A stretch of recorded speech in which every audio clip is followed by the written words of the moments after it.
doctora.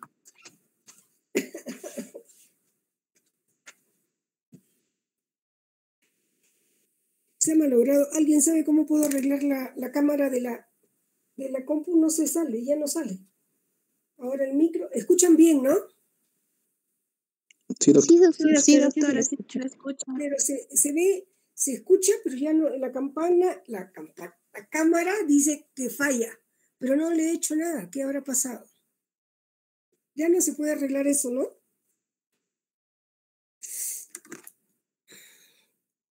Ustedes que son los campeones. No la veo a la pantalla, chicos. ¿Dónde está mi presentación?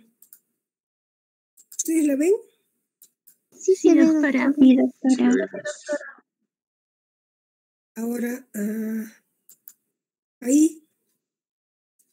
Sí, se ve, doctora, sí se ve. ¿Pasó o no pasó? Sí, pasó, sí, doctora. Ya está.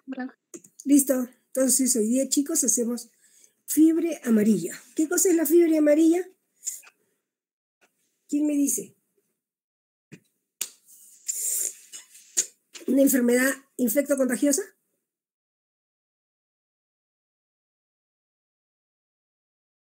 ¿Por qué? ¿Quién comentó? Carlitos, ¿no es cierto? Muy bien, Carlitos. Y eso, porque muy simple que parezca, eso es muy importante, porque la gente siempre tiene el temor de contagiarse. La fiebre amarilla es una enfermedad vírica aguda hemorrágica transmitida por mosquitos infectados. El término amarilla alude a la ictericia que presentan algunos pacientes. La mortalidad de los casos graves no tratados puede llegar al 50%. Se calcula que cada año se producen en el mundo 200.000 casos. No hemos hecho fiebre amarilla, ¿no es cierto? No. Solo en algunos grupos. Se calcula que cada año se producen en el mundo 200.000 casos de fiebre amarilla que causan unas 30.000 muertes, en el 90% de ellas en el África. El virus es endémico en zonas tropicales de África y América Latina, con una población de unos 900 millones de habitantes. El número de casos de fiebre amarilla ha aumentado en los 2 últimos decenios debido a la disminución de la inmunidad de la población, la deforestación, la urbanización, los movimientos de población y el cambio climático. No hay tratamiento curativo para la fiebre amarilla. El tratamiento es sintomático y consiste en paliar los síntomas y mantener el bienestar del paciente. La vacunación es la medida preventiva más importante contra la fiebre amarilla. La vacuna es segura, asequible, muy eficaz y una sola dosis es suficiente para conferir inmunidad y protección de por vida, sin necesidad de dosis de recuerdo. La vacuna ofrece una inmunidad efectiva al 99% de las personas vacunadas en un plazo de 30 días. Por eso hay que vacunarse con anticipación. ¿Cuántos están vacunados de aquí? Nadie. ¿Cuántos se han vacunado para la fiebre amarilla? Nadie, ¿en serio? Chicos, ahora que están de vagos, váyanse a vacunar. Digo de vagos porque no tienen que salir mucho, pero vacúnense. Yo sé lo que les digo. Las cosas suceden cuando uno menos las piensa. En las áreas en América donde la fiebre amarilla es endémica, esta es una situación del 2005, un poquito vieja, pero ahí nos dice, mire, casi todo Brasil, Bolivia, ¿no? Las Guyanas, Venezuela, Colombia, una parte de Ecuador, Perú, ¿no? Es que tienen fiebre amarilla. Argentina, Uruguay, Chile están exentos y Paraguay de fiebre amarilla. ¿No? Las áreas endémicas, ahí tenemos todas las áreas endémicas de fiebre amarilla, las amarillitas. Bueno, avanza ya. 2 cepas de virus vivos y atenuados. La cepa francesa neurotrópica obtenida por un paciente con fiebre amarilla en 1927 y la cepa 17D desarrollada a partir de una cepa salvaje de fiebre amarilla obtenida de un paciente llamado Asibi, también en 1927. La cepa 17D, ¿no? ¿Cómo se obtuvo? De 53 pasajes en el mono rhesus con periodos intermitentes en el mosquito Aedes aegypti. 18 pasajes a cultivo tisular embrionario de ratón con 10% de suero de mono en solución de tirode. 58 pasajes en un medio con tejido embrionario de pollo triturado. Posteriormente, este medio se modificó extrayéndose el tejido nervioso antes de ser desmenuzado y en este medio se efectuaron 160 pasajes. Un segundo, chicos, por favor. Aló. ¿Qué pasó? Estoy en clase. Jueves, sí. ¿Están? ¿Sí? Coordina tú. Vamos a mandar las backups porque están insistiendo con letras mayúsculas. ¿Ya? Entonces hemos quedado con Hilda que va a ser el jueves porque lo va a separar, sembrar, no sé. Tú sabes. Y entonces se va a mandar el 1 y el 2. O sea, todos esos que son 5 que mandamos la primera vez. Ya, todo lo que se ha perdido. Entonces se va a volver a enviar y ya con las hojas de backup Julieta. ¿Ya? Entonces ya Hilda sabe, le he dicho que tiene que ir al hospital y tú coordina con ella y yo lo he programado para las 9 de la mañana. Ya le dije a Silvia también. El jueves, pues. Porque hoy día estamos 8, 9, 10. Sí, porque ha llamado Cristina, ha mandado correos y todo lo demás. Por favor. ¿Ok?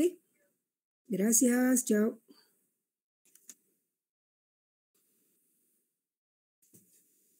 Entonces, todas las vacunas actuales contra la fiebre amarilla tienen como base los lotes de semillas derivados de la cepa original atenuada 17D, desarrollada a fines del decenio de 1930 e inicio de los años 40 por Max Trailer y sus colaboradores en los laboratorios de la Fundación Rockefeller en Nueva York y Río de Janeiro. En América, Brasil, el Instituto Osvaldo Cruz de Río de Janeiro, porque ustedes sabrán que en cada uno de los estados en Brasil, Río de Janeiro, Bahía, Sao Paulo, cada uno tiene un instituto de Osvaldo Cruz. Entonces el señor Osvaldo Cruz estimuló y entonces es toda una cadena de institutos, ¿no? Colombia, el Instituto Nacional de Salud de Bogotá; en Estados Unidos, el laboratorio Cornell de Swiftwater en Pensilvania. Entonces ustedes ven que no es fácil lo de las vacunas. Entonces la gente que trabaja en vacunas, ustedes tienen que decidir. Al que le gusta este tipo de cosas dice, yo quiero trabajar en vacunas, entonces es toda tu historia de estudios sobre las vacunas, ¿no? Es una vacuna liofilizada. ¿Qué quiere decir liofilizada? Liofilizada. ¿Quién me cuenta?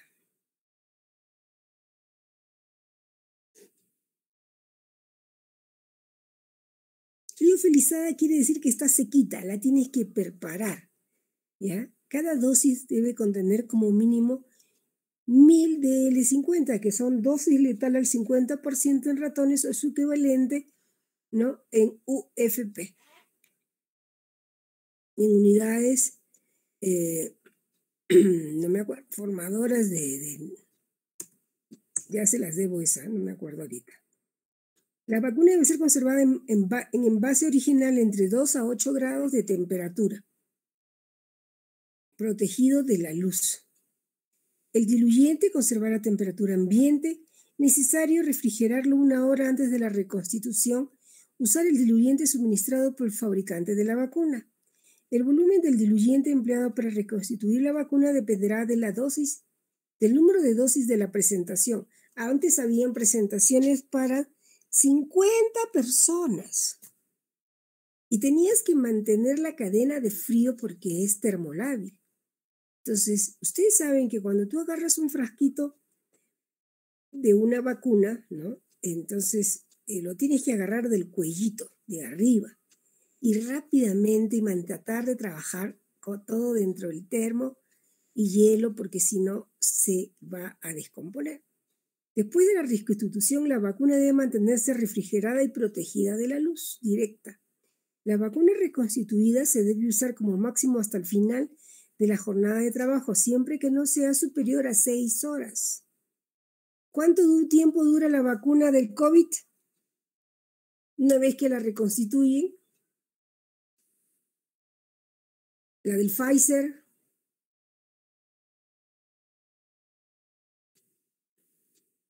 seis horas, no más, una vez reconstituida, ¿ya? Entonces, por eso se tiene que tener a la gente más o menos junta.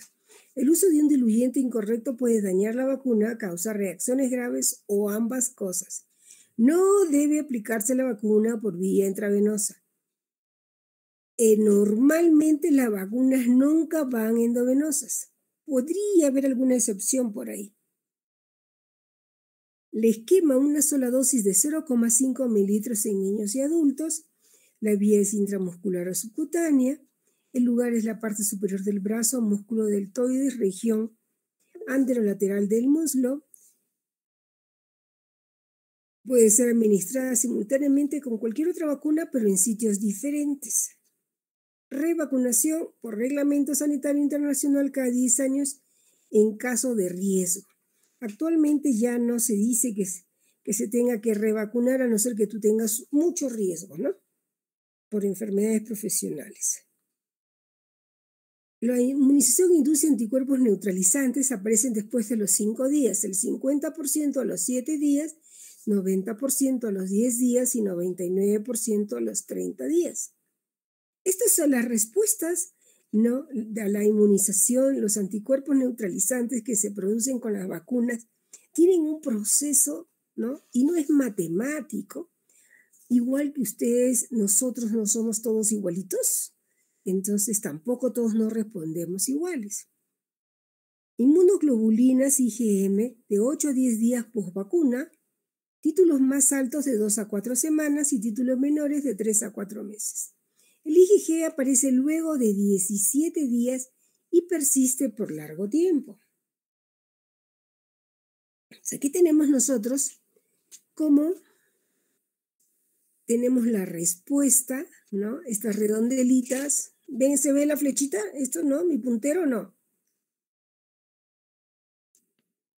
Sí se ve, doctora. Gracias. Acá tenemos, todos estos son el virus, ¿no? Aumenta el virus, ¿no? Y luego baja, este es lo normal. Esto de acá es cuando tú pones interferón, los triangulitos, ¿no? Los anticuerpos aumentan después de la vacuna y los títulos de anticuerpos cómo se mantienen.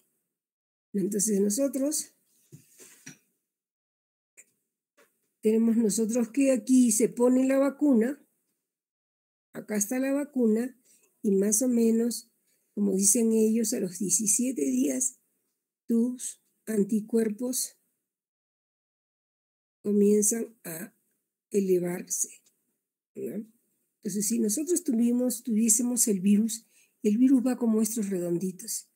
Hace cuando tú tienes el virus, ¿no? Entonces vas a levantar tus anticuerpos, vas a hacer por aquí enfermedad, se elevan tus anticuerpos y de ahí va a bajar. En cambio, los anticuerpos de la vacuna suben rápidamente.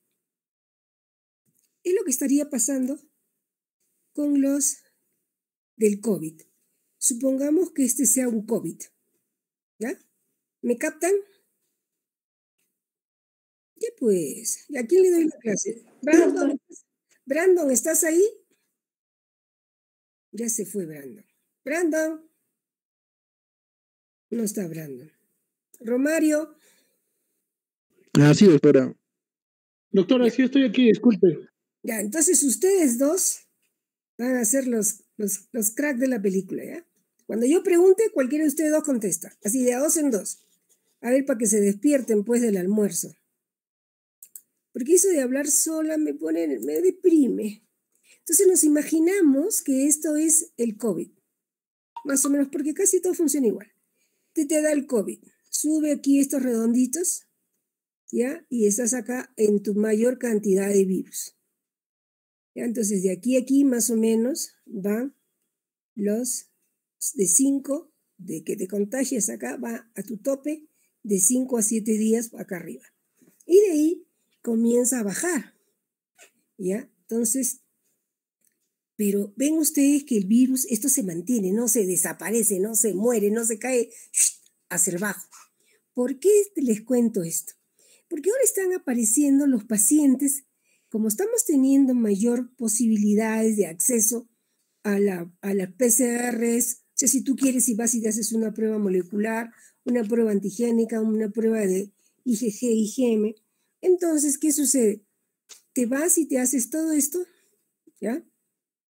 Tu virus, tuviste el COVID, el virus subió, comenzó ya después a bajar la enfermedad, llegaron tus 14 días. Pero acá sigue, ¿te das cuenta? Entonces, ¿qué está pasando?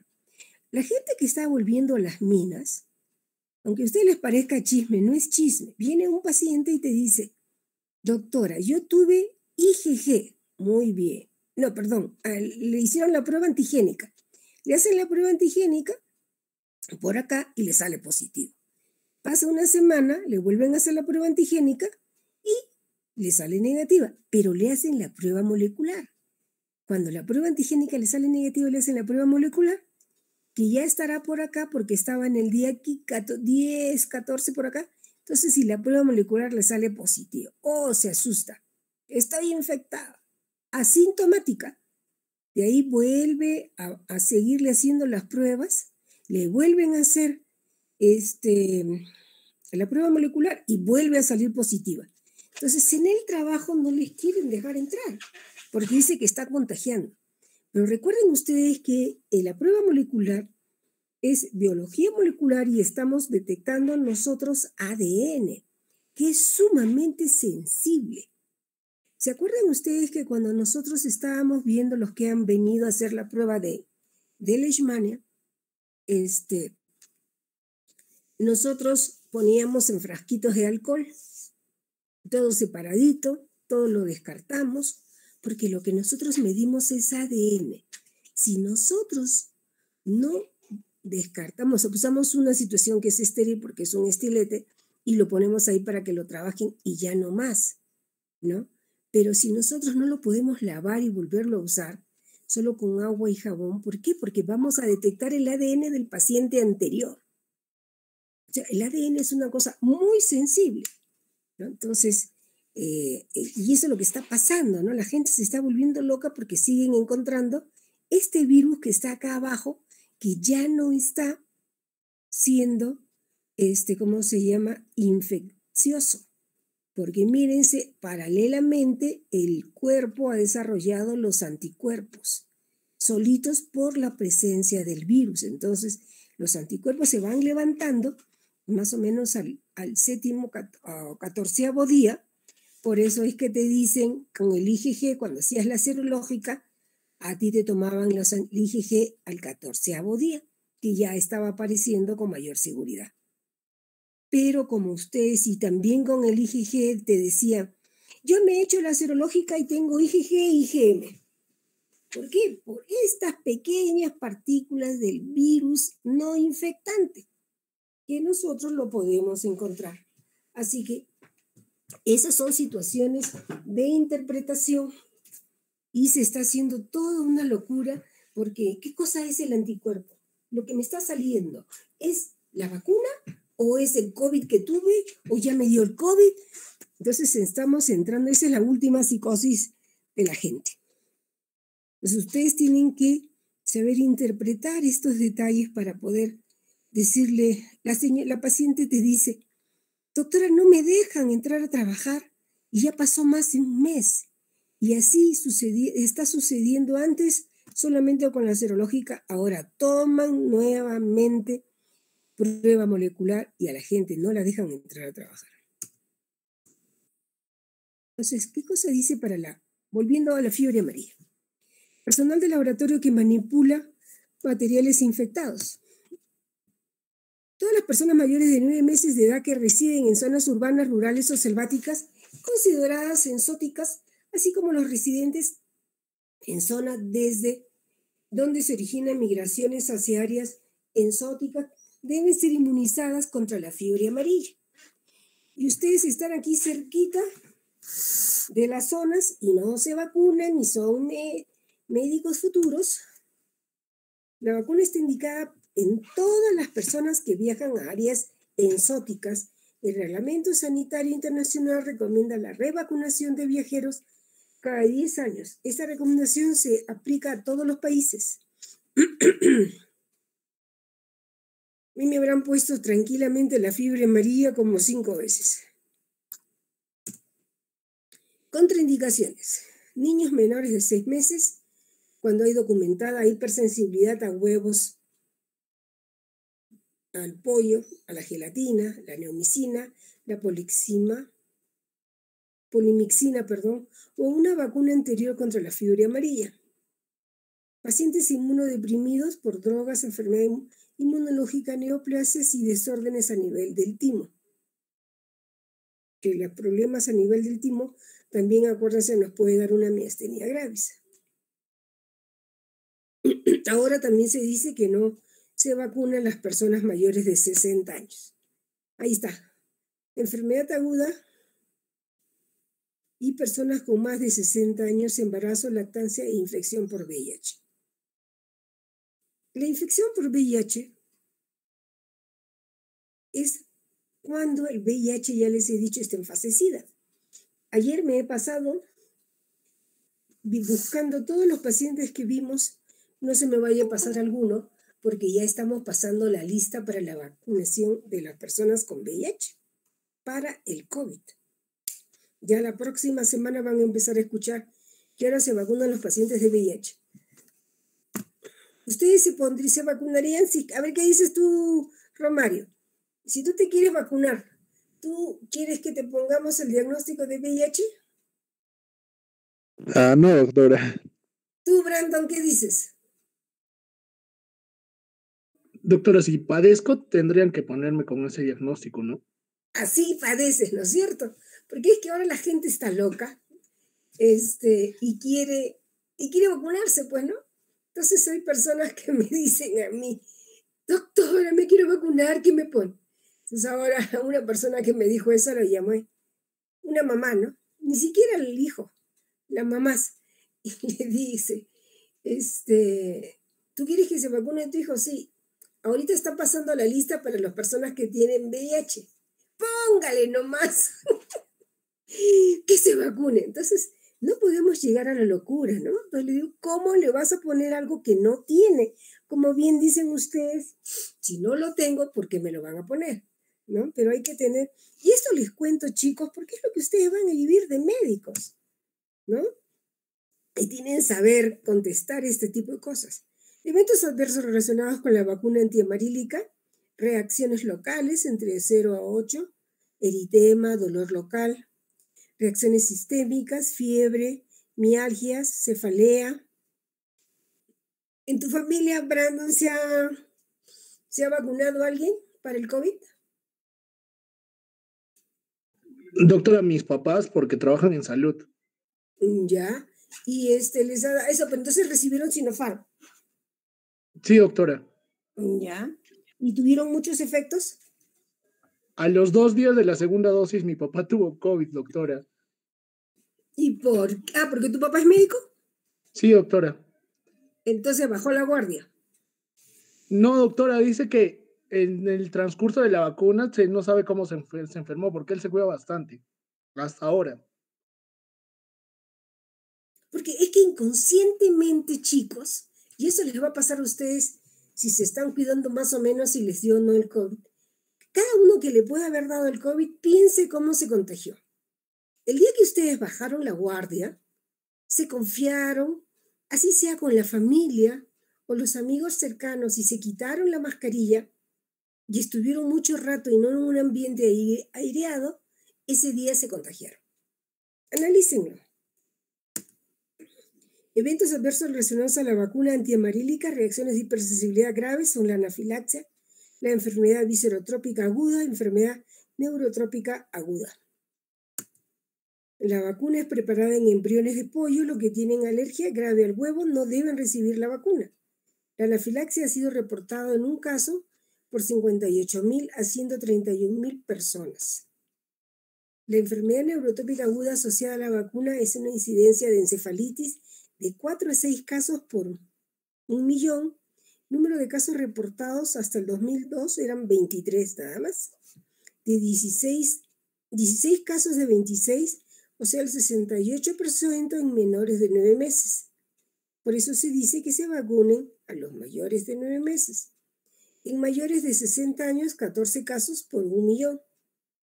Puede haber fiebre, cefalea, signos neurológicos focales, pleocitosis mononuclear, mortalidad de la encefalitis, ¿no? O sea, mortalidad por encefalitis el 6%. La enfermedad viscerotrópica aguda asociada a la vacuna de fiebre amarilla es efecto adverso raro, reconocido en el 2001, ¿no? 37 casos sospechosos o confirmados, asociados tanto a las cepas vacunales 17D y 17DD. El cuadro clínico es similar al de la fiebre amarilla, yellow fever-like. Los síntomas se iniciaron habitualmente entre 2 y 5 días post aplicación de la vacuna. La incidencia reportada es del 0.1 a 0.3 por 100.000 personas vacunadas. En el Perú la incidencia fue de 10 por 100.000 casos. Factores genéticos son genes envueltos en la respuesta del interferón. El riesgo es mayor en personas de más de 60 años y en pacientes timectomizados. Corticoides a dosis de estrés pueden ser útil. Mortalidad de 1/4 versus 5/7. Esto está en el American Journal. Y la mortalidad es del 60% en personas mayores. Por eso es que se está diciendo que se vacune con mucho cuidado. Puede relacionarse a la cepa vacunal como esta enfermedad viscerotrópica. Puede estar relacionada a la cepa vacunal como factores del huésped. El caso peruano es el primer reporte del brote, ¿no?, asociado al lote vacunal, ¿no? Este es asociado este brote de reacciones adversas, ¿no? La OPS y la OMS decidió la suspensión de los siguientes lotes vacunales producidos por el Fiocruz. Ya, entonces estos lotes este fue un problema pues en este brote, ¿no? ¿Por qué? Porque pueden haber fallas en el laboratorio. 312 embarazadas vacunadas en forma desapercibida, no se observó mayor frecuencia de malformaciones mayores. Se observó mayor frecuencia de malformaciones menores cutáneas. Prevención, control de mosquitos. Llevar ropa que cubra todo el cuerpo y dormir en casas con mallas protectoras si se pretende viajar a una zona donde la fiebre amarilla es común. Existe una vacuna efectiva contra la fiebre amarilla, por lo que se recomienda consultar con el médico al menos 10 a 14 días antes del viaje, en caso de que la persona deba vacunarse contra este tipo de fiebre. Entonces, cuando uno está trabajando, las cosas pueden cambiar y te pueden salir de un momento a otro. Uno nunca sabe qué va a pasar en tu vida. Yo cuando estuve haciendo mi residencia de infecciosas, mi maestro, el doctor Gotuso, me mandó a la Argentina a hacer una rotación. Y bueno, viví en la Argentina, llovía, hacía frío, y entonces la ropa es gruesa y diferente, y las botas de lluvia, lo que yo nunca usaba en Lima.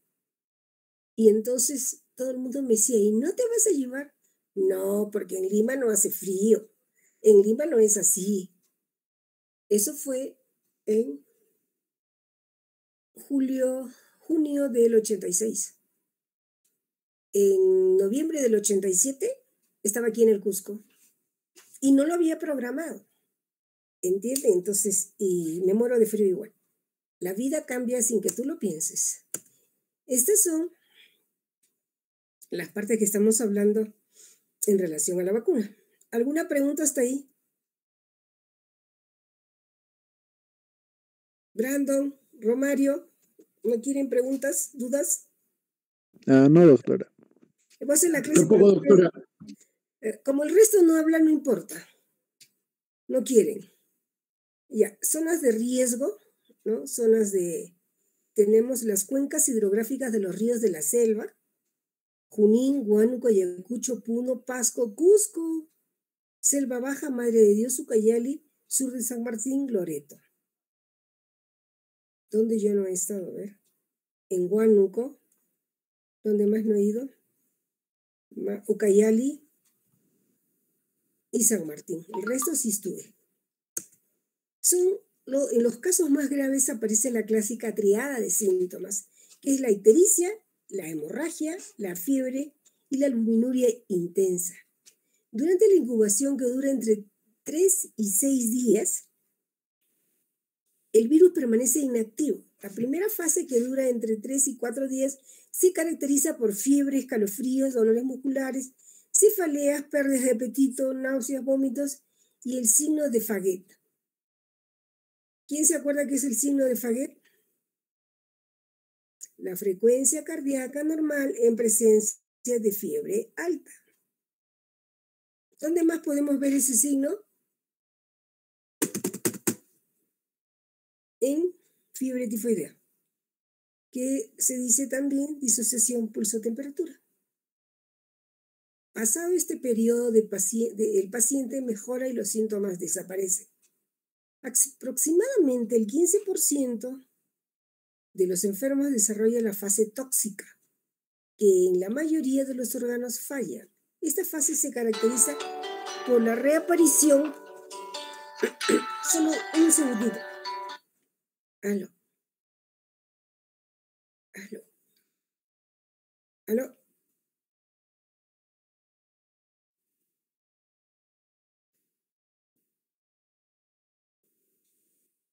¿Dónde pongo?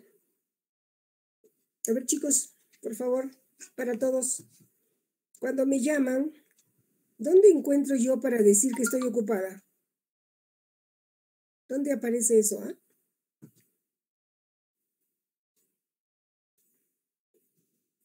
Pues no sean malitos. Bueno, no importa. Ay, ya. Entonces. La llamada aparece. No te escucho, te escucho entrecortado. ¿Qué dices? Contéstame. Doctora, cuando le llaman, aparece con el mensaje y le puede escribir ocupada. Cuando me llaman. Doctora, ¿me escucha? Sí. Ya, cuando llaman dice para marcar eso. En mensajes, en qué cosas sale. Y aparece como mensaje. Como mensaje. Ya. Voy a prestar atención entonces. Gracias, Milagros. Gracias, Gabriela, que ibas a contestar también.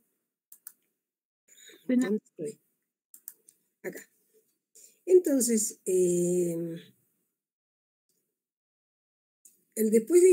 solo el 15% de estos enfermos va a desarrollar la fase tóxica, como decíamos, ¿no? En la que fallan mayoría de los órganos. Se caracteriza por la reaparición de los síntomas, la fiebre, la ictericia, ese tinte amarillo de la piel y las mucosas, dolor abdominal, vómitos, hemorragias nasales, conjuntivales y gástricas. La presencia de la albúmina en la sangre, albuminuria, indica que los riñones comienzan a fallar, hasta que se produce un fracaso renal completo con la no emisión de orina, o sea, ayanuria. Esto provoca la muerte en unos 10 a 14 días en la mitad de los pacientes que entran en esta fase. El resto se recupera sin secuelas. No existe un tratamiento específico. Se deben controlar los síntomas y mantener las funciones de los órganos vitales cuando comienzan a fallar, así como los volúmenes de líquidos y la concentración de electrolitos corporales. Está contraindicado el uso de ácido acetilsalicílico. ¿Por qué será? ¿Alguien sabe? Gabriela, ¿tú qué dices? Ya, gracias, Carlos. La fiebre debe ser tratada con paracetamol y la deshidratación leve con sales de hidratación oral bajo la supervisión de un médico. Lo que está perdiendo, se está perdiendo la costumbre del uso de las sales de hidratación oral. Recuerden que las sales de hidratación oral han sido hechas para equilibrar la pérdida adecuada de los electrolitos. El electrolyte tiene más azúcar, ¿no? Es más hiperosmolar y en algunas personas, ¿no? Por ejemplo, diabéticos, podrían haber algunas, si bien están deshidratados, podrían haber algún otro tipo de alteraciones. Entonces la gente se lo compra porque en la farmacia es más negocio vender una cosa que te cuesta más caro que una bolsita de $1, $2, ¿no? Entonces, cuando tienes el mismo efecto y podría tener menos riesgos. Y recuerden, en el COVID hay que hidratar a las personas. Eso no lo piensan, se deshidratan y las personas rápidamente entran a insuficiencia renal, a hemodiálisis, chicos, y es bien difícil que salgan. La fiebre amarilla tiene 3 etapas. Etapa 1. La infección son comunes el dolor de cabeza, los dolores musculares, te das cuenta cómo es con los virus. En misma historia.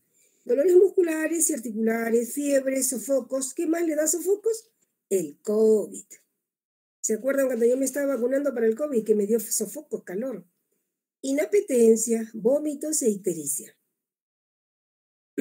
Después de aproximadamente 3 a 4 días, a menudo los síntomas desaparecen brevemente. En la etapa 2, que es la remisión, la fiebre y otros síntomas desaparecen. La mayoría de las personas se recuperan en esta etapa, pero otras pueden empeorar en cuestión de 24 horas.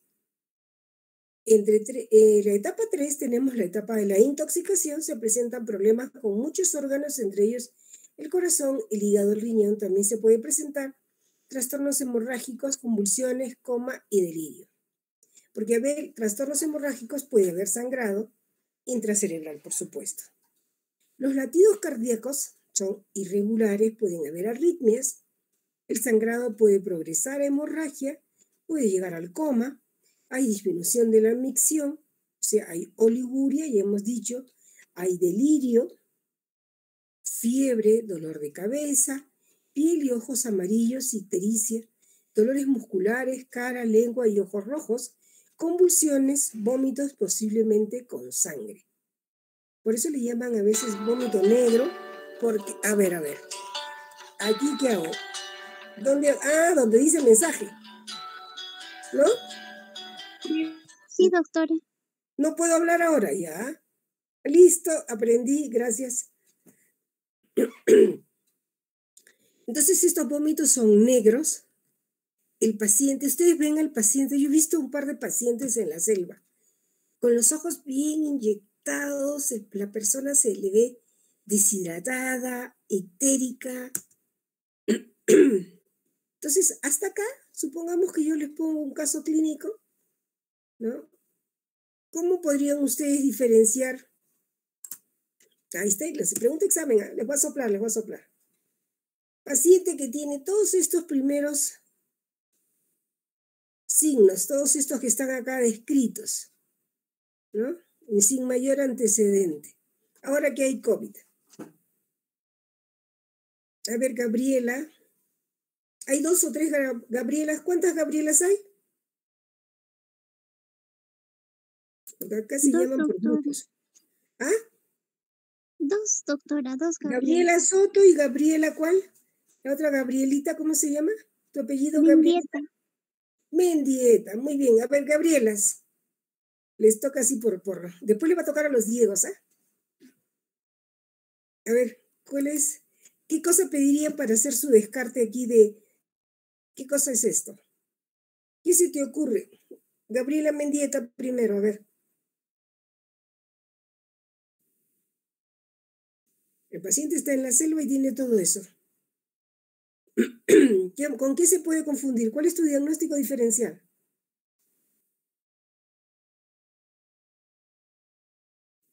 Gabriela está, ya se fue. Gabriela Soto. Sí, doctora.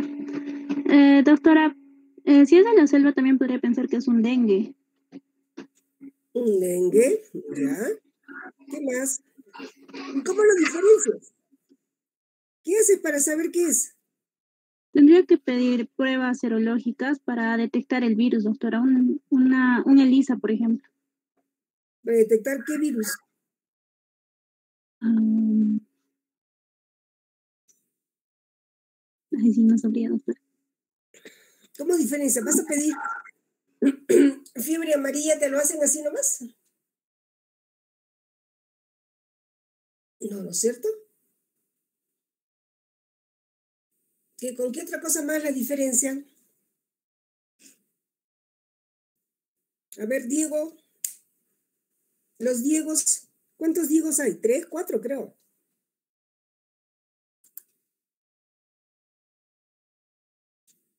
Nada. Se Hay fueron de... dos, doctora. ¿Ah? Doctora, disculpe, ¿se podría diferenciar con el tiempo de enfermedad, doctora? Porque el dengue se supone que la fiebre aparece hasta los 3 días y los días más críticos son del cuarto al sexto día, doctora. Y la recuperación va a ser después de esto, del séptimo día en el dengue. Ujú. Pero ¿qué más hay en el dengue? ¿Quién transmite el dengue, Jimmy?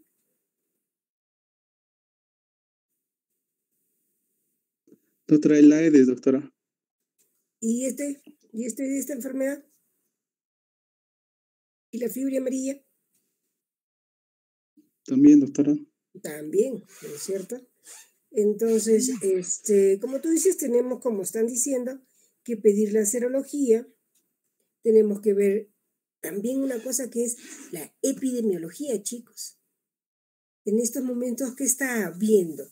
Pero de todas maneras hay que pedir, tomar la serología y pedir el diagnóstico. No solamente yo creo que es dengue, ¿no? Sino que uno pide para virus, para poder descartar si tienes un oropuche. ¿Puede ser un oropuche esto? ¿Quién revisó oropuche? Ustedes han revisado oropuche, alguien en la clase. ¿Quién fue yo? Carlitos, ¿a ti qué te parece?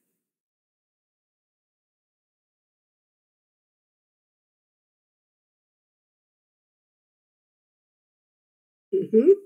Pero la sintomatología,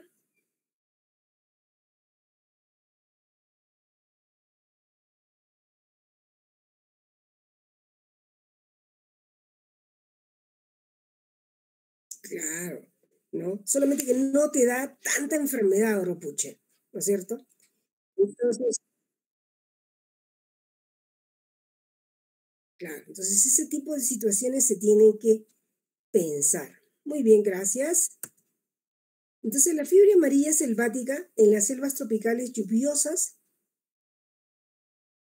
la fiebre amarilla afecta a los monos que son infectados por los mosquitos salvajes. A su vez, los monos transmiten el virus a otros mosquitos que se alimentan de su sangre y los mosquitos infectados pueden picar.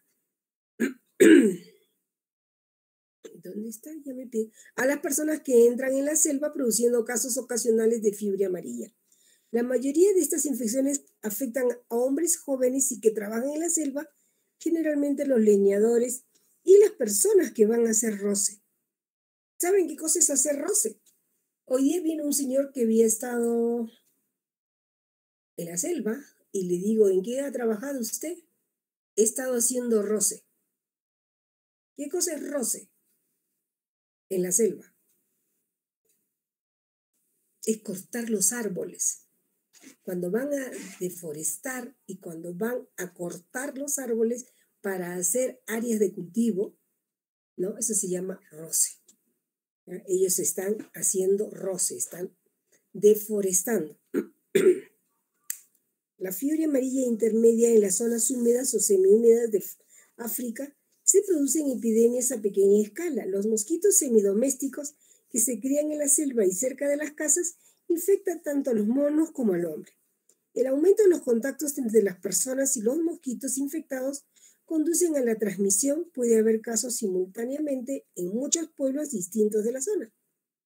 Este es el tipo de brote más frecuente en el África y pueden convertirse en una epidemia más grave si la infección es llevada hacia una zona poblada donde haya mosquitos domésticos y personas no vacunadas.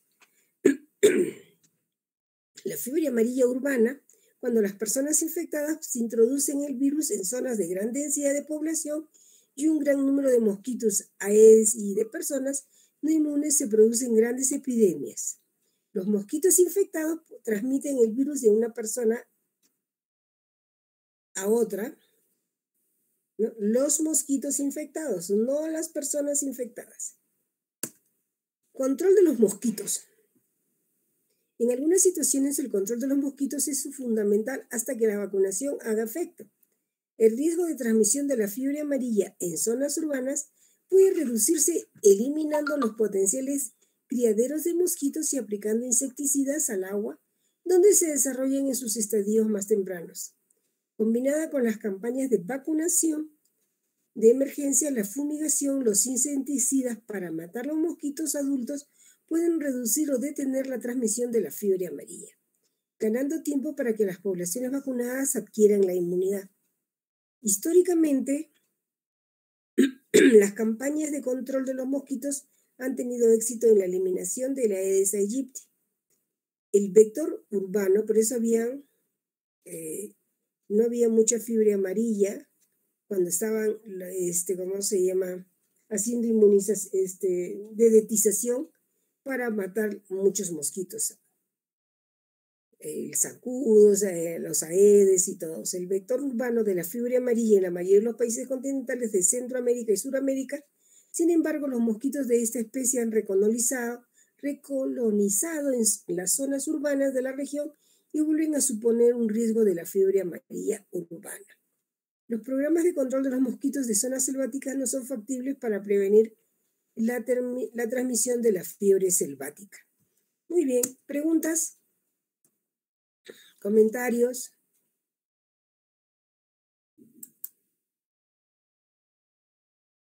Dime.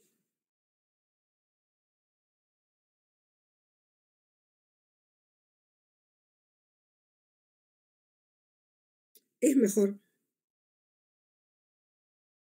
Es mejor, si tú quieres tener más seguridad, ¿no? Lo de los 10 días es lo mínimo que uno debe de buscar, ¿no?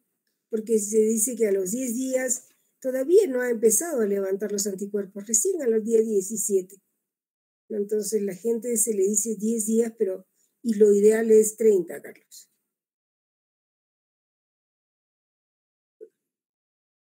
Y lo ideal sería desde ahora estar ya preparado.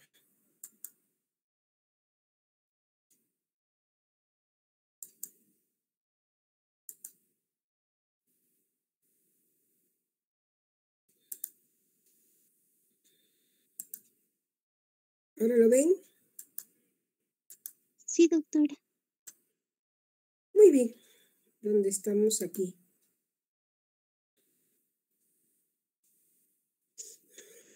El oxocelismo cutáneo y cutáneo visceral es un problema de salud pública en la Argentina, Perú, Chile y Brasil.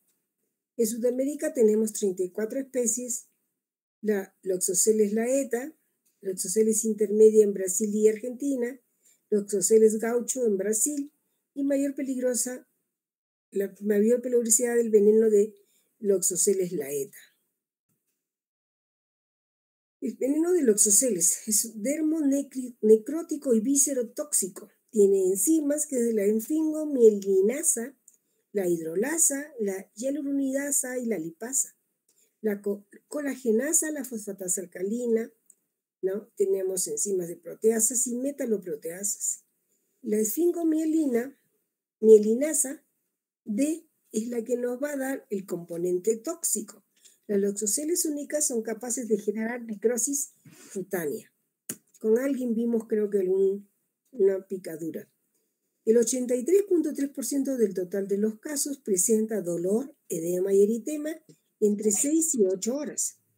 Tenemos un halo de vasoconstricción e isquemia, ¿no? Con una ampolla interna, una placa libeloide que se presenta días después. O sea, no piensen que vamos a ver la placa libeloide ni el halo de vasoconstricción inmediatamente. Solamente vamos a ver el dolor.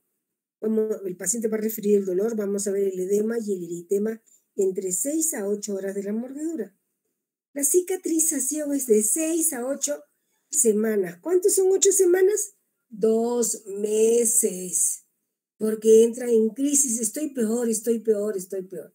Si tú le explicas a la persona, porque se va a hacer un hueco, como les dije ya en Leishmania, ese tejido que se hace un hueco, que se ha perdido, se tiene que reponer y entonces demora, ¿no?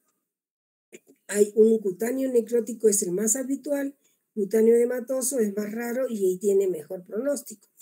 Ahí tenemos la placa libeloide famosa, ¿no? En 12 horas aproximadamente. Pero no es muy frecuente. Entonces ustedes ven acá la ampolla, ¿no? El eritema, una placa más clara, una zona más clara y ahí viene el eritema, ¿no? Aquí vemos la escala necrótica que ya se produce entre 4 a 7 días. Hay que decirle que eso va a pasar. Eso se va a retirar. Imagínense eso. Qué antojada la arañita, ¿no? ¿Con qué vemos este ojo si no tenemos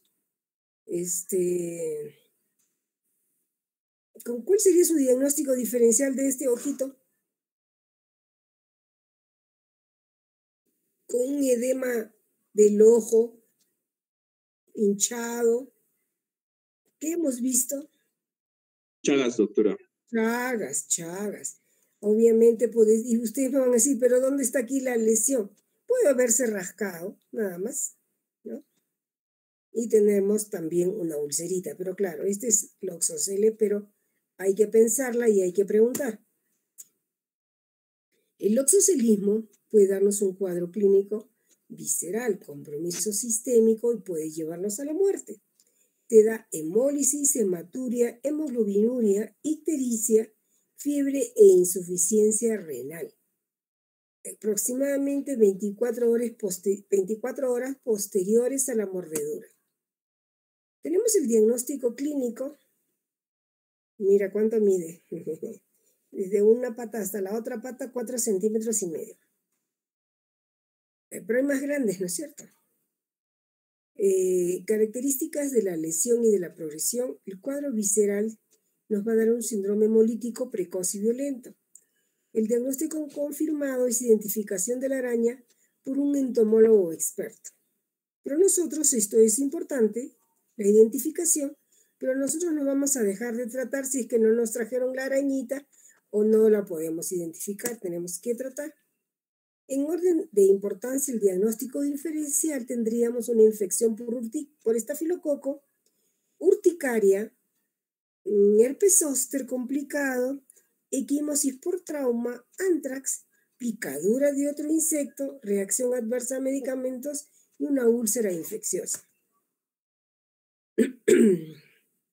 Ahí tienen la fotito de la urticaria. Celulitis estafilocócica, pero también puede ser estreptocócica por si acaso. La que es más ampollar es más estreptocócica. Tratamiento loxosele mismo cutáneo, no existe consenso sobre el mejor esquema. El uso de dapsona parece ser más efectiva que clorfeniramina o tratamiento quirúrgico precoz. Pero el problema que tenemos cuando nosotros usamos dapsona, ¿qué cosa produce la dapsona? La dapsona te puede dar hemólisis. Entonces la dapsona se está usando, como dice ahí, loxocelismo cutáneo. Pero no nos tenemos que decir, muchas personas se confunden y se desesperan por la lesión cutánea y nos estamos olvidando del compromiso visceral. Entonces hay que evaluar que no haya hemólisis ni sangrado para poder dar dapsona. Considerar a sujetos con déficit de la glucosa 6-fosfato deshidrogenasa.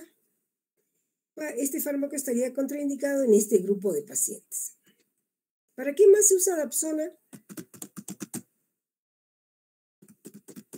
Para la lepra.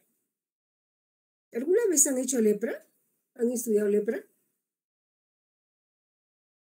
¿Chicos? Saben que existe la lepra, ¿no? ¿Quién produce la lepra? Oye, acá el único que lee es Carlitos. Oye, Jason, estás de vago.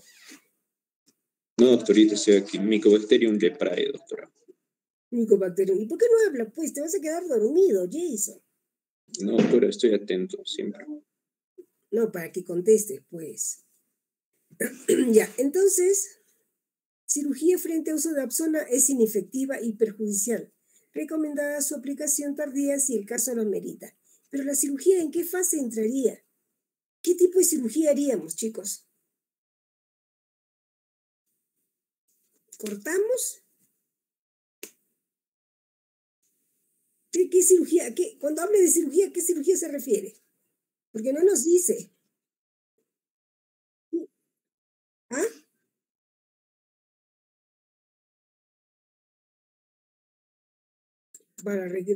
Sería un tipo de injerto, ¿no es cierto?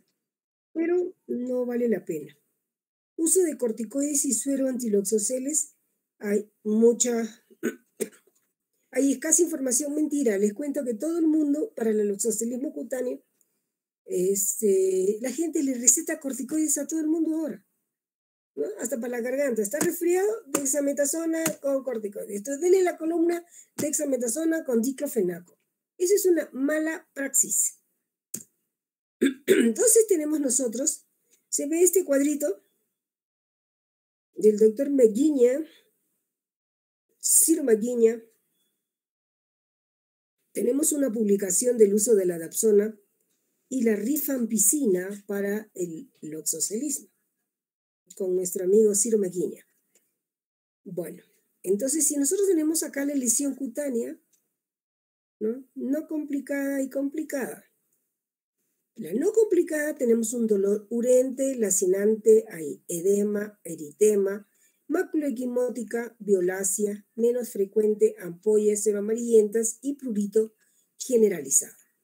El complicado es cuando nos va a dar una necrosis con posterior escara, posible ulceración y una infección secundaria. También tenemos entre las manifestaciones viscerohemolíticas lesión cutánea acompañada de fiebre, náuseas y vómitos, mialgias y artralgias, hemólisis intravascular severa, anemia, ictericia y hemoglobinuria, coagulación intravascular diseminada, insuficiencia renal aguda, falla multiorgánica, hipotensión y convulsiones. ¿Qué vamos a hacer?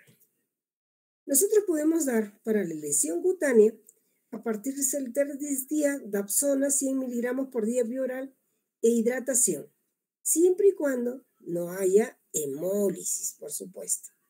¿Ya?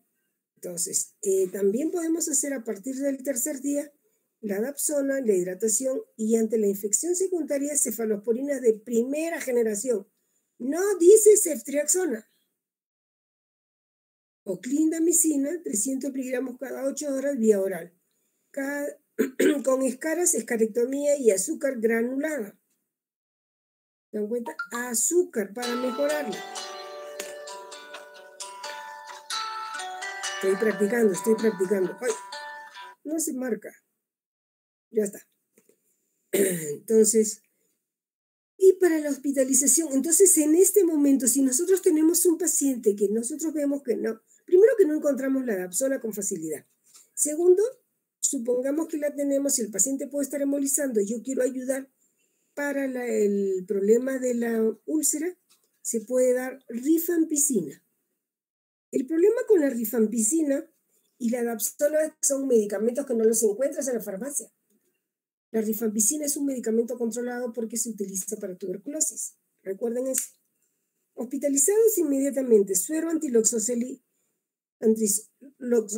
antes de las 12 a 24 horas de evolución, 5 mililitros diluido en 100 cc de suero fisiológico y generalmente no hay en los hospitales. Una hidratación enérgica, solicitar hemograma completo, urea, creatinina, transaminasas, electro, examen de orina completo y electrolitos. Ante falla renal, hemodiálisis precoz. Pero ¿qué hacemos, chicos?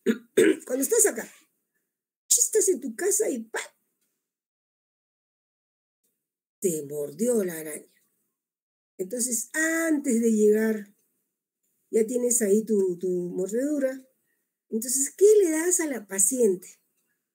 Le das bicarbonato, una cucharada, hay que alcalinizar la orina, entonces y no tienes nada más, el paciente está despierto, lúcido, acaba de suceder, le das para que tome una cucharada de bicarbonato en un vaso de agua 3 veces al día. Eso no le va a hacer daño, pero va a prevenir el problema renal que puede tener este paciente y nos puede disminuir las posibilidades de hemólisis, ¿no? Entonces, mientras este paciente va a un hospital.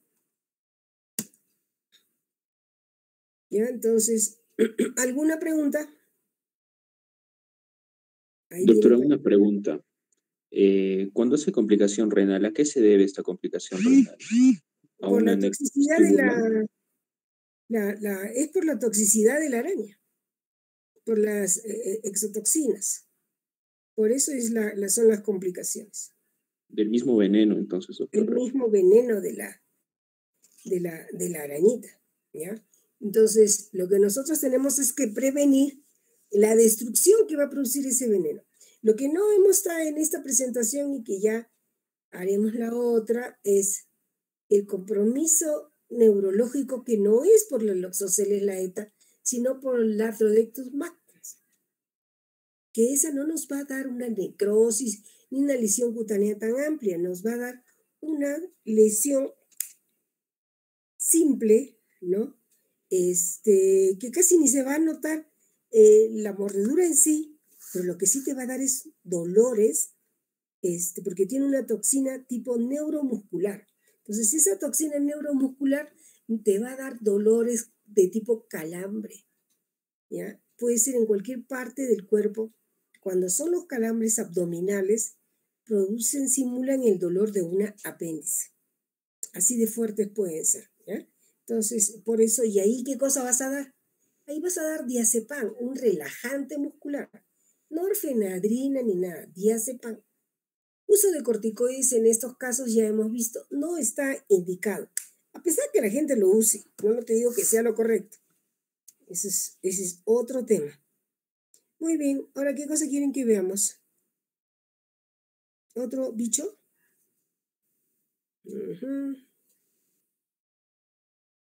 Ahora nos vamos a ir a mirar.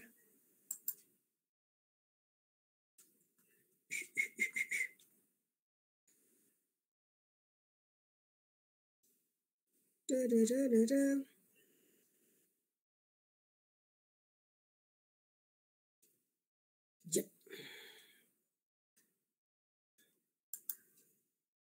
Ay, ¿cómo es que hago para presentar?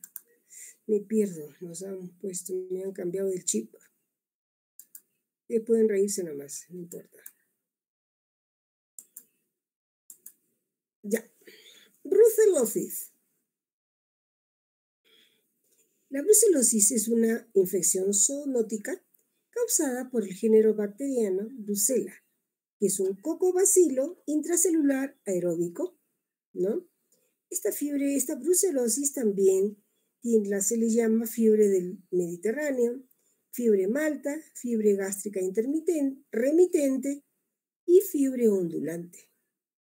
Se localiza en los órganos reproductivos de los animales y los huéspedes, ¿no? Produce abortos y esterilidad. Y también este bacilo, este cocobacilo, se puede encontrar en la orina, la leche, el líquido placentario y otros líquidos del animal. Ay, no estoy avanzando. Chicos, ¿qué pasó? ¿Están viendo la pantalla? Sí, doctora. Sí, doctora. Ya, gracias. Entonces, las bacterias se transmiten de los animales a los humanos por ingestión a través de productos alimenticios infectados, contacto directo con un animal infectado e inhalación por aerosoles. Las especies patógenas tenemos la Brucella melitensis, la Brucella suis, la Brucella abortus, la Brucella canis, la Brucella seti, la inopinada, la ovis y la neotomai, ¿no? Que van a afectar a esta variedad de animalitos. Las vacas, las cabras, los cerdos, ¿no? Y pueden presentarse en el ser humano por una infección de tipo accidental, La bacteria Brucella suele transmitirse a los humanos mediante el contacto con animales de granja infectados y con la ingesta de alimentos, principalmente queso o leche, infectados. La clasificación tradicional de estas especies se basa principalmente en los hospedantes periféricos. Organismo Brucella melitensis está en las cabras, ovejas, camellos, y la distribución en el Mediterráneo, Asia, América Latina, partes de África y algunos países del sur de Europa. Brucella abortus tenemos en las vacas, búfalos, camellos, yaks en todo el mundo. Brucella suis, cerdos, biotipo 1-3 en América del Sur. Brucella canis, caninos que son cosmopolita. Brucella ovis en la oveja. No se conocen casos humanos. Brucella neotomae en roedores. No se sabe que causa enfermedad humana. Y la Brucella pinnipedidae, Brucella cetaceae, en animales marinos, ballenas, minke, delfines, focas. Informes de casos que describen algunos casos humanos, principalmente la neurobrucelosis. Pero la más común es la melitensis y la abortus. Nosotros tenemos en la fisiopatología que la brucela puede ingresar al cuerpo humano a través de los organismos, ¿no?, de las rupturas de la piel, las membranas mucosas, las membranas de las conjuntivas, las vías respiratorias y gastrointestinales. La ingestión generalmente ocurre por medio de leche no pasteurizada. Los productos cárnicos a menudo tienen una baja carga bacteriana. También pueden replicarse en el riñón, el hígado, el vaso, el tejido mamario o las articulaciones, causando infección localizada y sistémica. Entonces, una vez que está dentro del torrente sanguíneo, los organismos se convierten rápidamente en patógenos intracelulares dentro de los polimorfos nucleares circulantes y en los macrófagos. Después de la ingestión por los fagocitos, sobreviven alrededor del 15 al 30% de las brucelas. Las brucelas que sobreviven son transportadas al sitio linfático y pueden replicarse allí localmente. Las manifestaciones clínicas: Brucella melitensis tiene mayor virulencia y muestra predisposición al desarrollo, recaídas y evolución a la cronicidad. La Brucella suis produce con frecuencia formas localizadas crónicas con necrosis y supuración. La Brucella abortus se caracteriza por su menor invasividad, responsable de las frecuentes formas sintomáticas y de fácil control terapéutico. En nuestro país, la enfermedad se debe exclusivamente a Brucella melitensis, pero hay vacas con Brucella abortus, por si acaso. En el Cusco se dice que no hay Brucella. Cuando yo he venido acá, no, la Brucella no existe.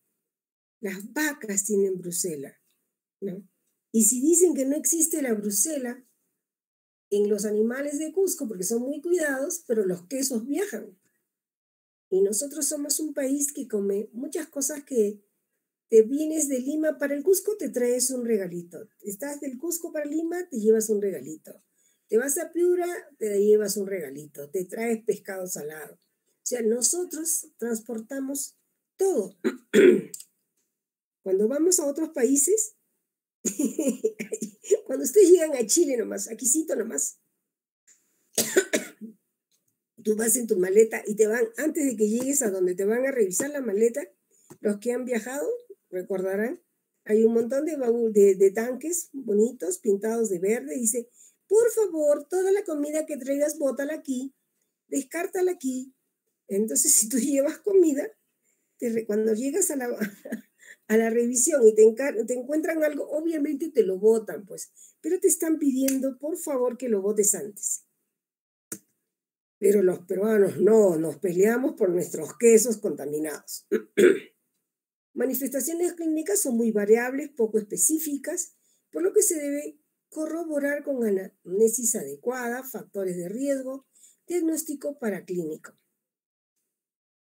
Clínicamente pueden haber artralgias, mialgias, hepatomegalia o esplenomegalia o hepatoesplenomegalia.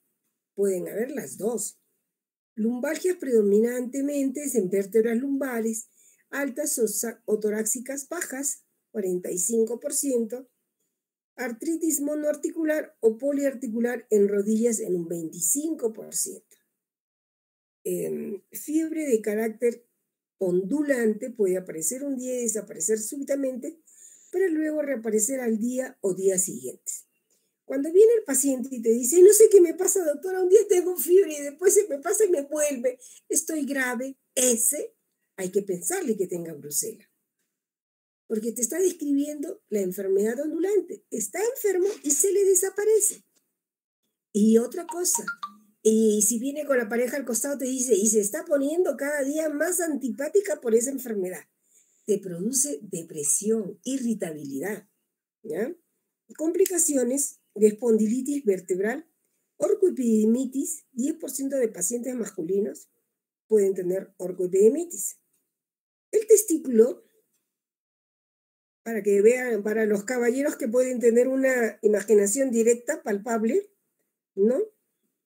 Crece del tamaño de la mano. De ese tamaño puede llegar a crecer el testículo por brucela, la orcoepididimitis, obviamente completamente hinchado, doloroso, eritematoso, intocable. El paciente no se quiere sentar en la consulta, porque no puede, porque le duele. También los que le produce, a ver, diagnóstico diferenciales de orcoepididimitis, caballeros. Ay, para entretenernos así, despertarme yo. Jimmy. Doctora, presente. Ya, que, a ver, una enfermedad que te dé orcoepididimitis. Cualquiera, diagnóstico diferencial.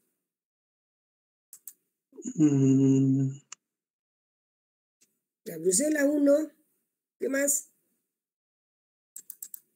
Doctora, la gonorrea o clamidia también puede ser, doctora. Ya, muy bien. Otro. Trauma. Diego. Diego Adrián, a ver. Practiquen, pues. Ustedes quieren que yo después le pregunte. Antes estaba esta presentación más bonita. Yo los podía ver a todos, ahora no los veo. Ahí están, acá están, ya aparecieron. Alejandro, ¿tú qué dices?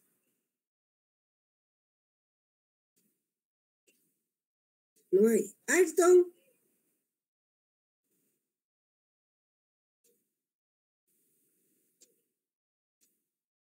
Nada, no quieren hablar.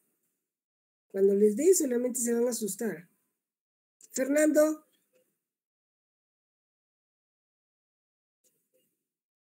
Frank.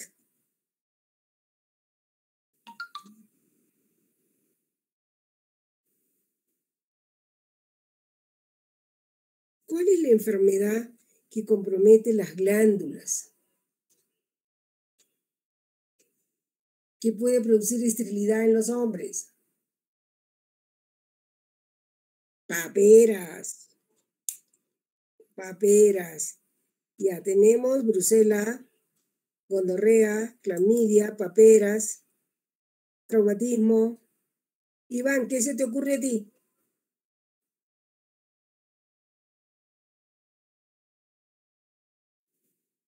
Jorge.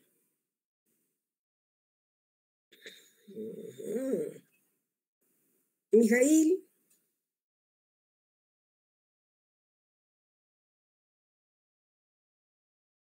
Estos chicos. Bueno, ya, entonces, ¿dónde está? Me perdí. ¿Dónde estoy? No estoy. Ya me perdí, chicos. ¿Qué hago?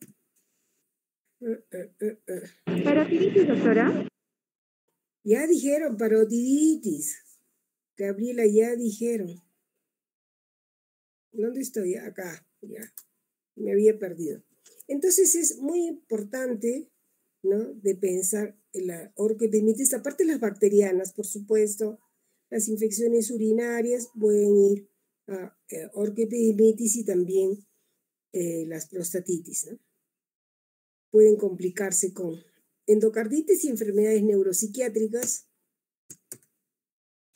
Entonces tenemos nosotros brucelosis aguda desde el inicio de la sintomatología clínica hasta aproximadamente 3 meses de evolución de la enfermedad, acompañada de títulos elevados de cero aglutinación desde el inicio y que alcanza el máximo del primer mes de la enfermedad. Brucelosis aguda con un periodo de evolución de enfermedad de 3 meses a 1 año.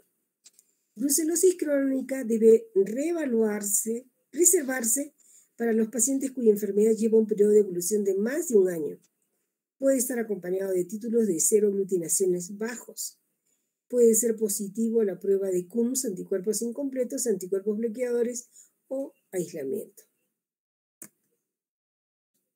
El diagnóstico se basa en la historia clínica, si existió contacto con animales enfermos, si visitó zonas endémicas o si ingirió derivados lácteos no pasteurizados. Aquí, como ya les digo, no tenemos normalmente Piura, Lima, son zonas endémicas, pero como ya les he dicho, si no viaja la gente, viajan las comidas y por lo tanto cualquier zona en este país es endémica. Debe tener cultivo de sangre y pruebas serológicas. Generalmente, dentro de los cultivos, el mielocultivo es mucho mejor para el laboratorio de la brucelosis. Importante es que es una prueba, el cultivo y el aislamiento confirmatorio y tiene utilidad tanto clínica como epidemiológica, siendo muy útil para identificar las recidivas y recaídas del tratamiento. A veces, pero es bastante difícil encontrar un cultivo positivo. El elemento de Bruselas, el hemocultivo, tenemos cultivo de médula ósea, orina o líquido cefalorraquídeo, material del absceso o biopsia hepática y ganglionar. ¿Por qué? Porque se hacen abscesos también. Medios de cultivo, sistemas comerciales para hemocultivos como el Bacter, la lisis, centrifugación, incubación prolongada por 30 días, no sale inmediatamente. Un cultivo para Bruselas va a demorar. Y el mejor medio es el Ruiz Castañeda. Los aspectos de las colonias pequeñas, convexas, lisas, translúcidas, no hemolíticas y tienen un amarillo pálido. Podemos hacer prueba de tamizaje constituido por prueba de rosa de Bengala, prueba de aglutinación en placa. Buscamos el antígeno de rosa de Bengala, ¿no? Que es una prueba en placa de rosa de Bengala, detecta específicamente anticuerpos tipo IgG1. Aquí vemos un resultado positivo cuando sale en la aglutinación y negativo que no aumenta nada acá arriba. Cuando se detectan anticuerpos tipo IgG y IgM, es una prueba que reacciona rápidamente al inicio de la infección. Puede permanecer en forma residual por mucho tiempo y puede dar reacciones cruzadas con otras bacterias. Acá tenemos un resultado positivo y aquí está negativo. Pues si nosotros tenemos una rosa de Bengala negativo, una reacción en placa 1 en 25 a 1 en 100, la interpretación es negativa.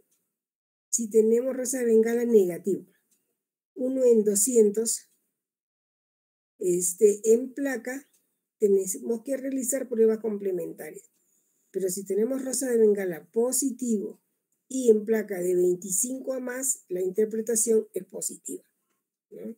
A veces podemos tener en placa solamente, ¿no? Y en las situaciones crónicas solo nos puede dar aglutinaciones en placa y a veces la rosa de Bengala es negativo y tenemos que tratar de buscar.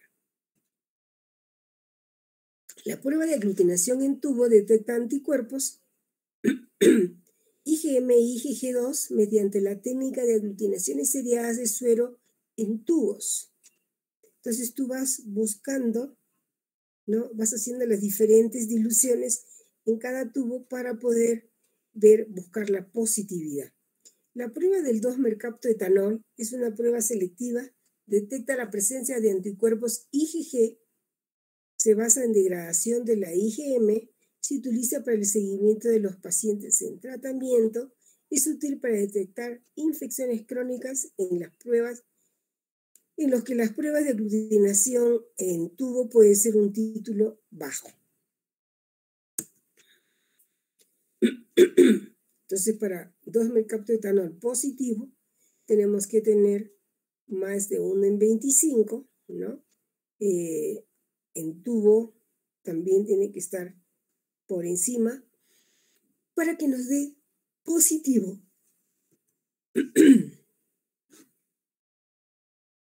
Definiciones operatorias. Sospechoso cuando tenemos cuadro clínico, antecedente epidemiológico y no tenemos resultados todavía de laboratorio.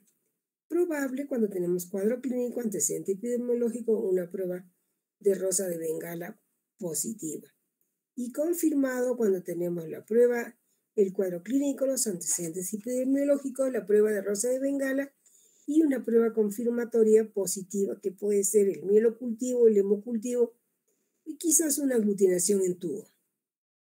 Criterios de confirmación. La confirmación en el laboratorio nos lo da el aislamiento de la brucela SP proveniente de un caso clínico.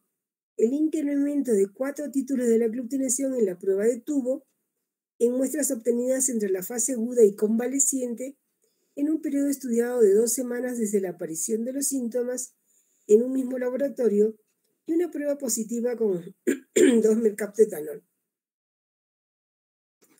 Las personas a veces no creen en estos resultados, como les digo en Cusco. Tengo un paciente de Bruselas que vino con malestar, con fiebre y mucho dolor abdominal a la emergencia. Entonces le hacen sus aglutinaciones y todo, y el dolor abdominal era lo que más le mataba al chico, al joven, un hombre de 33 años. Y le hacen la prueba, aglutinaciones en medicina, el hemograma no era muy específico, las aglutinaciones le salió positivo, típico 1 en 320 y Bruselas 1 en 100.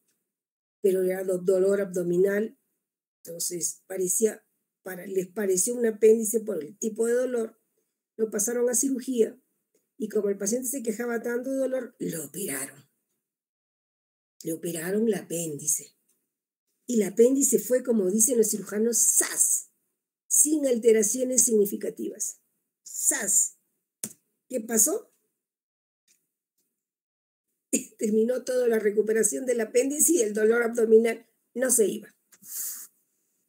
Le volvieron a repetir las aglutinaciones a la semana porque el cirujano dice, ¿por qué le va a dar tanto dolor? ¿Dónde está el problema? Sí, mi operación ha sido limpia, el apéndice está bien, no ha habido peritonitis, no hay mayor cosa, no había complicación de herida, nada. Entonces le vuelve a repetir aglutinaciones y había fiebre, obviamente ondulante, porque mejoraba y aparecía la fiebre. Y le vuelve a hacer, y que había sido Bruselas. Adivinen qué iba a hacer el joven. Cuando me lo pasaron a mí, ¿qué iba a hacer? ¿Qué creen que a ver quién se le ocurre algo? ¿Qué creen? A ver, Jorge Álvarez, ¿qué crees tú? Iba a denunciar al hospital, al médico.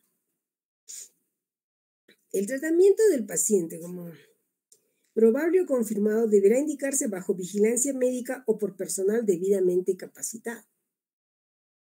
Los tratamientos deberán considerarse invariablemente la combinación de 2 fármacos. Recuerden, Bruselas, 2 fármacos, nunca 1. Pero como la confunden con tifoidea, le dan 1 y se hace más crónico. Tetraciclinas más rifampicina, doxiciclina más rifampicina, clotrimazol más rifampicina. Esquema de tratamiento en adultos, doxiciclina más rifampicina, ¿no? 100 miligramos cada 12 horas vía oral, tetraciclinas 500 cada 6 horas y rifampicina 300 cada 12 horas. Recordemos que si nosotros usamos las tetraciclinas de 500 miligramos, siempre tenemos que decirle al paciente que no lo puede tomar con leche porque se va a quelar y no va a producir una acción adecuada. Esquema de tratamiento en niños mayores de 8 años. ¿Qué pasa, Michelle, si le damos a un niño menor de 8 años? Michelle.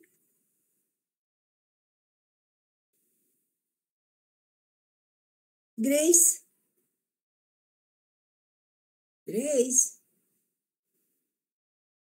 Presente, doctora. ¿No me escuchan? Sí, sí la ¿Qué escuchamos, pasa, doctora. Grace? Ah, como no contestan.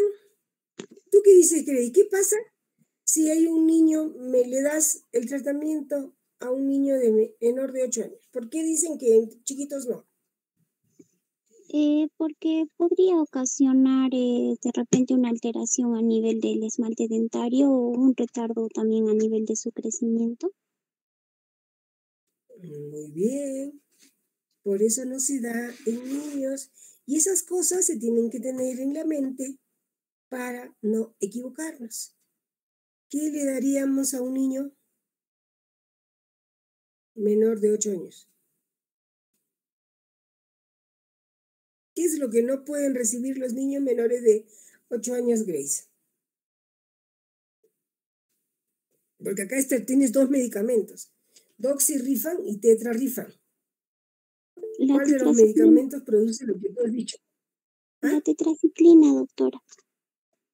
Las tetraciclinas o la doxiciclina, que es de la familia, ¿no es cierto? No se olviden de ese detalle. Gracias, Grace.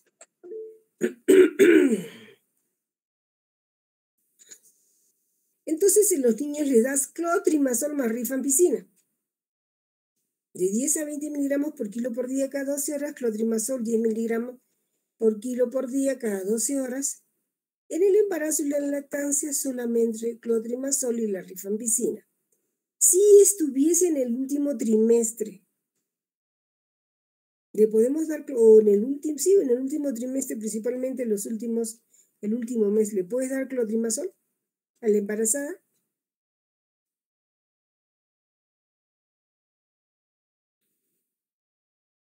No, porque puede haber problemas hepáticos en el bebé.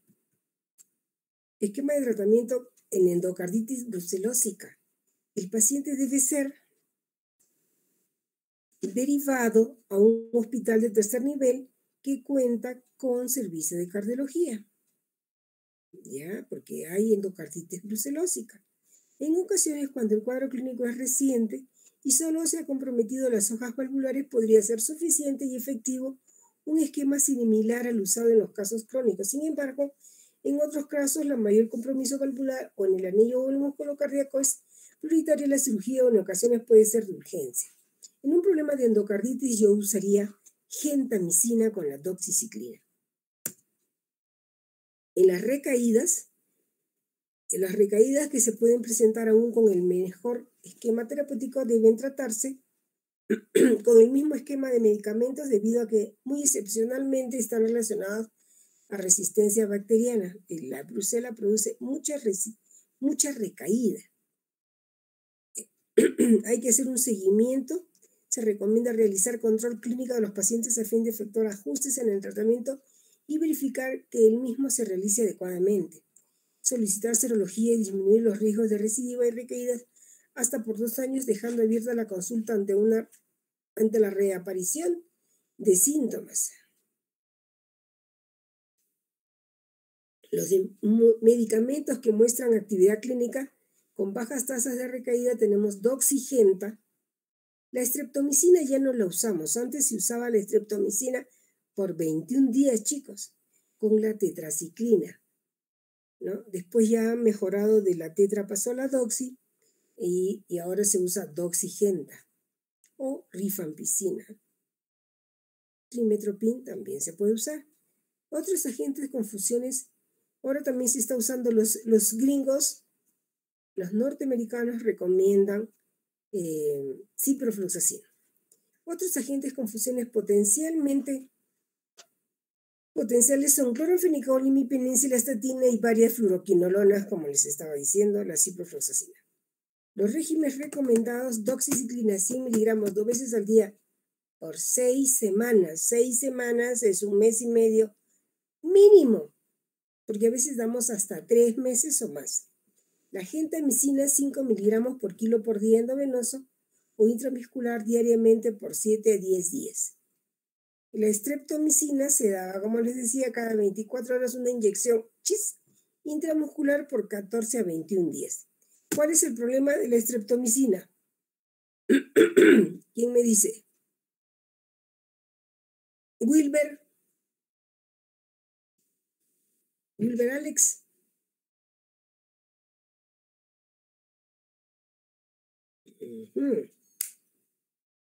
Ototoxicidad. La brucelosis curada se definirá al paciente como recuperado clínicamente cuando exista ausencia de recurrencia durante 2 años inmediatos posteriores al tratamiento. Tener presente que las aglutinaciones no ayudan en el diagnóstico de recidiva porque la seroaglutinación desciende lentamente y suele negativizarse entre 6 y 12 meses de la curación. El rosa bengala es positiva durante mayor tiempo. Casos recidivantes, casos que vuelve a presentarse dentro de un periodo de 2 años posteriores al cuadro inicial o tiene resultados positivos al aislamiento. En este caso se recomienda un segundo ciclo de tratamiento con el mismo esquema. Si al finalizar el tratamiento no presenta mejoría clínica, la antibiótico terapia se prolongaría de acuerdo a evaluación médica. Puede tratarse también de una reinfección por antecedentes epidemiológicos. O sea, si sigues en la zona y las mismas costumbres, ¿no? ¿Cómo vamos a prevenir? Evitar el consumo de lácteos elaborados con leche no pasteurizada, el quesillo ese rico que venden en el mercado, comprobar la presencia de la marca de identificación, lavar vegetales antes de consumirlos, y ahora que está todo echándole alcohol, adecuada protección de quienes manejan al ganado, controles serológicos y periódicos, tener cuidado en el manejo de los residuos, en zonas endémicas vacunar vacas y cabras, desinfectar las áreas contaminadas.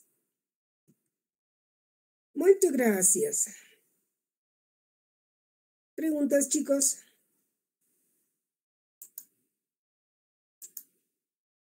Muy bien. Dejar de presentar. Perfecto. ¿No hay preguntas?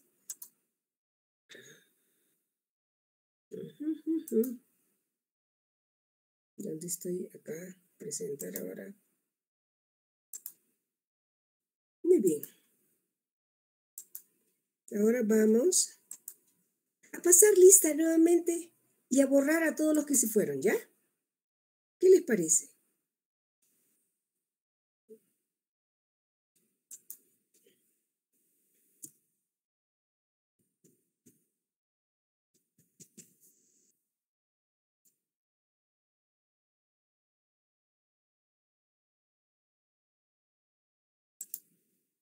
Hoy no se quiere pasar.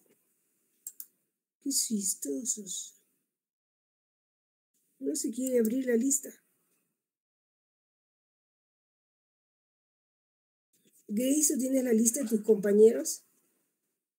Acá está, se abrió. ¿Ven la pantalla? Sí se ve, doctora. Sí, Chicos. doctora. Muy bien. Jorge Álvarez. Presente, doctora. Buenas tardes. Jorge. Presente, doctora. Pero no me has contestado nada. Ya, la siguiente clase, como ya tenemos las finales, la siguiente clase, el que no conteste cuando yo le pregunte a alguien, le voy a borrar acá a tardanza, ¿ya? Gypsy. Presente, doctora.